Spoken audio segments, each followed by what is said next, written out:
forward to working with you guys today. We've got some really important topics based around respect, a lot of the work that you guys are doing currently within the schools. We run a number of different community programs through the football club. We've got quite a number of programs run through our Aboriginal and youth streams. And this program here is our Power to End Violence Against Women program. It's one where we go out to secondary schools and we work with Year 10 male students to educate them about the issue of violence against women, but also respectful relationships. Big challenge that we have, and obviously a discussion point, is if we see something that is disrespectful towards women, whether it's directly or indirectly within the community, what are some of the tools that you guys have learned that will be able to address that? And it is a challenging thing to do, but what happens if we don't do it? I think it's just pretty basic. Like if you see something that's not right, you just stand up. I know it's such a hard thing to do, especially if someone you respect and you like.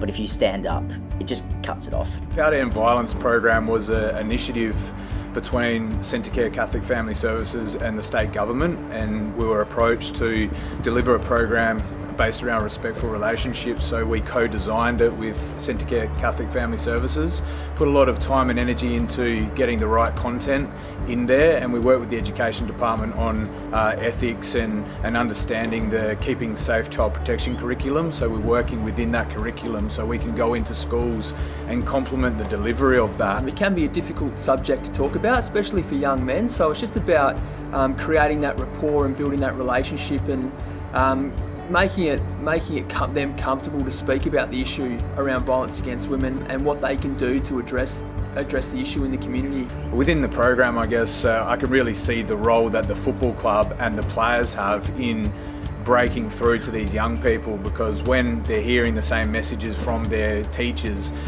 to have someone else from a trusted brand that they see on the sporting field speak about respectful relationships, they sit up and listen. So we've had a variety of different stories from the students that have engaged within the program and re-engaged with different engagements that we have, such as leadership days or family days, and how they're interacting with the women in their lives differently, and how they're also encouraging their peers or family members to be treating women with a greater respect. Like my brother, he's not in high school yet, but I remember, because I remember telling him about the program and about how going to Adelaide Oval and all that. And then when I got home, I tell him about it and I told him what I learned. And then I remember like 2 or 3 days later, he comes back to me and he says that he's been telling people at his school as well, his primary school.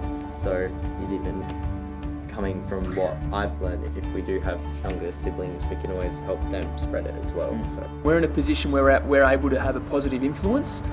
So we heavily use our players and our coaches and our staff to go out into the schools and be positive role models for these students, with hope that they can then model positive behaviours in the different areas of their lives.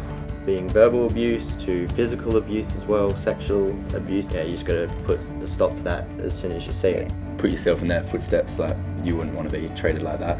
Using your values to kind of guide you. There's respect, honesty, just keep your values and you'll be right.